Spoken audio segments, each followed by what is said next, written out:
നമസ്കാരം. നമ്മുടെ പുതിയൊരു എപ്പിസോഡിലേക്ക് ഹാർദമായ സ്വാഗതം. അപ്പോൾ നമ്മുടെ വി സതീശൻ, രമേശ് ചെന്നിത്തല അടങ്ങുന്ന ഈ ഒരു സർക്കാർ എങ്ങനെയുണ്ട്?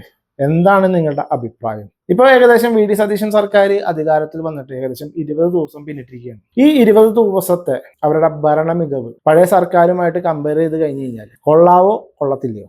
അതാണ് ഞാൻ ചോദിക്കുന്നത്. നല്ലതാണെങ്കിൽ നല്ലതെന്ന് പറയാം, ചീത്തയാണെങ്കിൽ ചീത്ത എന്ന് പറയാം. അത് നിങ്ങൾക്ക് കമന്റ് ബോക്സിൽ രേഖപ്പെടുത്താം. എൻ്റെ ഒരു പേഴ്സണൽ അഭിപ്രായം, അതായത് കഴിഞ്ഞ 10 വർഷം ഭരിച്ച LDF സർക്കാരെ വെച്ച് നോക്കുമ്പോൾ എത്രയോ മെച്ചപ്പെട്ടൊരു ഭരണമാണ് ഈ ഒരു 20 ദിവസത്തിനുള്ളിൽ VDയും RC ഒക്കെ കാണിച്ചിട്ടുള്ളത്. ഓപ്പറേഷൻ തൂഫാൻ, ആ ഒരു തൂഫാൻ പരിപാടി, ലഹരിക്കെതിരെ ആഭ്യന്തരം ഇറങ്ങിത്തിരിച്ച ഈ ഒരു പരിപാടി ക്ലിക്കായെന്ന് മാത്രമല്ല, ജനങ്ങളത് ഏറ്റെടുത്തു. ഈ 20-23 ദിവസത്തിനുള്ളിൽ ആയിരക്കണക്കിന് കേസാണ് രജിസ്റ്റർ ചെയ്തിട്ടുള്ളത്. അതായത് ഇറങ്ങി തിരിച്ചു കഴിഞ്ഞു കഴിഞ്ഞാൽ ഇതൊക്കെ വേരോടെ അറക്കാമെന്ന് UDF സർക്കാർ കാണിച്ചിരിക്കുകയാണ്. എന്നാൽ അതിനെതിരെയും വിമർശിക്കാനായിട്ട് നിരവധി ആൾക്കാരുണ്ട്. അതായത് മെയിനായിട്ട് കമ്മികൾ, അതായത് ഇവരുടെ ഭരണം നഷ്ടപ്പെട്ട് കഴിഞ്ഞപ്പോൾ ഇരിക്കപ്പുറത്തില്ല, പാർട്ടി ഓഫീസിൽ നിന്നെല്ലാം ചാടി പുറത്തിറങ്ങി. മാളത്തിലായിരുന്നു ഇത്രയും നാളും. കണ്ട കട്ടൻ ചായയും പരിപ്പോടെയൊക്കെ കഴിച്ചുകൊണ്ട് മാളത്തിൽ സുഖമായിട്ട് 10 വർഷം കിടന്നുറങ്ങിയ കമ്മികളൊക്കെ ഇപ്പൊ പുറത്തിയാടിയിട്ടുണ്ട്. ഇവരുടെ ഭരണം ഇവർക്ക് അത്ര രസിക്കുന്നില്ല, ഇവരുടെ ഉറക്കം കിടത്തിയിട്ടുണ്ട്. അതാണ് കാരണം. പിന്നെ ഇന്ന് നമ്മുടെ VD സതീശൻ അവരുടെ പ്രകടന പത്രികയിൽ പറഞ്ഞിട്ടുണ്ടായിരുന്നല്ലോ, സ്ത്രീകൾക്ക് KSRTC ബസ്സിൽ സൗജന്യ യാത്ര. ഇപ്പോൾ അതാണ് കമ്മികൾ എടുത്ത് തലയെ കൊണ്ട് വെച്ച് അടക്കുന്നത്. അതായത് എല്ലാ KSRTC ബസ്സിലും എന്ന് പറഞ്ഞിട്ട് ഇപ്പോൾ ഓർഡിനറി ബസ്സിലേക്ക് മാത്രമാക്കിയല്ലോ. ഒരു മുട്ടുസൂചി പോലും സൗജന്യമായിട്ട് കൊടുക്കാൻ സാധിക്കാത്ത ഒരു സർക്കാരിന്റെ അടിമകൾ നിന്നിട്ട് കരയുമ്പോൾ വിഷമം തോന്നുന്നുണ്ട്. VD സർക്കാർ പറയുന്നുണ്ട് ഇതൊരു ആദ്യഘട്ട തീരുമാനമാണ്. ആദ്യം ഓർഡിനറി ബസ്സുകളിൽ സ്ത്രീകൾക്ക് സൗജന്യമായി കൊടുത്ത് പഠനം നടത്തിയതിന് ശേഷം നോക്കാം. അതായത് മറ്റുള്ള ഫാസ്റ്റ് പാസഞ്ചർ ബസ്സുകളിലേക്കൊക്കെ ഇത് വ്യാപിപ്പിക്കാൻ പറ്റുമോ എന്നുള്ളത് പഠനം നടത്തിയതിന് ശേഷം ചെയ്യാമെന്ന് VD സതീശൻ വളരെ വ്യക്തമായിട്ട് പറയുന്നുണ്ട്.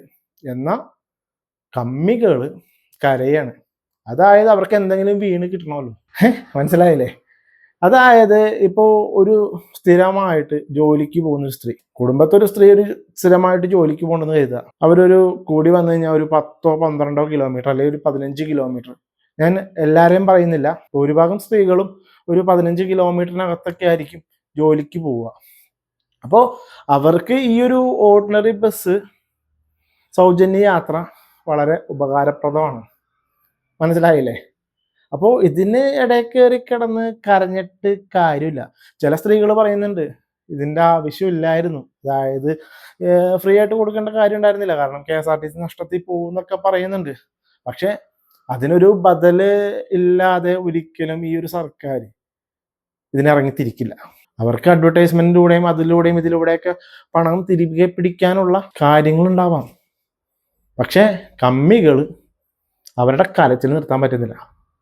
പിന്നെ അടുത്ത നുണപ്രചരണമാണ്, വേറൊന്നുമല്ല, കുട്ടികളുടെ വിദ്യാർത്ഥികളുടെ കൺസെഷൻ തുക കുത്തനെ കൂട്ടി 110 രൂപയാക്കി എന്നുള്ളത്. അത് ശരിക്കും പറഞ്ഞാൽ ഒരു വലിയൊരു കള്ളത്തരം തന്നെയാണ്. അതിനെ കൂട്ടുപിടിക്കാൻ കുറെ മാധ്യമങ്ങൾ. ആ മാധ്യമത്തിന്റെ പേര് ഞാൻ എടുത്ത് പറഞ്ഞു തരാം. റിപ്പോർട്ടർ ചാനലിൽ ഇപ്പൊ കുറച്ച് ദിവസമായിട്ട് പോണ പോക്ക് കണ്ടല്ലോ, ഒരുമാതിരി എന്താ പറയുക, കൈരളി ചാനൽ ഇതിലും ബെറ്റർ ആണെന്ന് തോന്നുന്നു.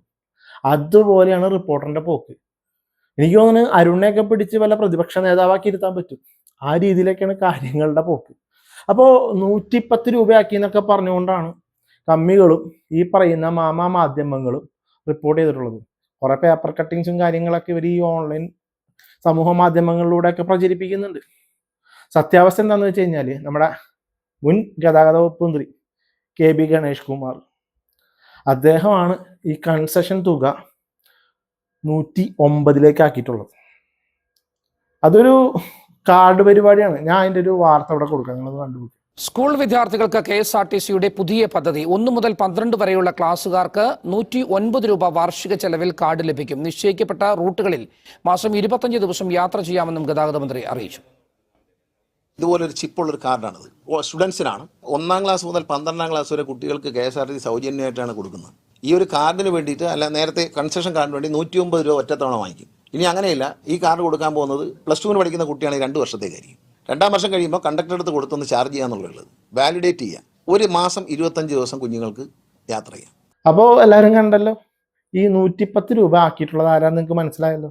നമ്മുടെ പിണറായി സർക്കാർ, അതായത് മുൻ ഗതാഗത വകുപ്പ് മന്ത്രി കെ ഗണേഷ് കുമാർ ആണ് ഇത് 110 രൂപ ആക്കിയിട്ടുള്ളത്. അതും പാവം ഈ UDF സർക്കാരിന്റെ നെഞ്ചത്ത്. കമ്മികള് എന്ത് കാണിച്ചാലും ഒരു കുഴപ്പമില്ല, മനസ്സിലായില്ലേ? കമ്മി സർക്കാരുകൾ എന്ത് കാണിച്ചാലും ഒരു കുഴപ്പമില്ല. ഇത് വരും ദിവസങ്ങളിൽ ഇനിയും ആട്ടങ്ങളും നാടകങ്ങളും നമുക്ക് കാണാൻ സാധിക്കും. കമ്മികൾക്ക് ഉറക്കമില്ലാത്ത രാത്രികളാണ് അവരെ വരാൻ പോകുന്നത്. ഇനി ഇതേപോലെ UDF ഭരിക്കുവാണെങ്കിൽ, മര്യാദയ്ക്ക് ഭരിച്ചു പോവുകയാണെന്നുണ്ടെങ്കിൽ 10 അല്ല ചിലപ്പോൾ 15 വർഷവും നോക്കണ്ട മക്കളെ. അമ്മാതിരി പോക്കാണ് പോണത്. പറഞ്ഞില്ലേ, മര്യാദയ്ക്ക് ഭരിക്കുവാണെങ്കിൽ ഈ ഒരു 20 ദിവസത്തെ ഭരണം വെച്ച് നമ്മൾ കമ്പയർ ചെയ്ത് കഴിഞ്ഞ് കഴിഞ്ഞാൽ അടിപൊളി ഭരണം തന്നെയാണ് കാഴ്ചവെച്ചിട്ടുള്ളത്. ഇതെൻ്റെ പേഴ്സണൽ അഭിപ്രായം കേട്ടോ. നിങ്ങളുടെ അഭിപ്രായം എന്താണെന്നുള്ളത് നിങ്ങൾക്ക് കമൻറ്റ് ബോക്സിൽ രേഖപ്പെടുത്താം. ഓക്കെ, അപ്പോൾ നമ്മുടെ മുഖ്യമന്ത്രി പുലിയല്ലേ? പുലിയാണ്. അതേപോലെ തന്നെ നമ്മുടെ ആഭ്യന്തര വകുപ്പ് മന്ത്രി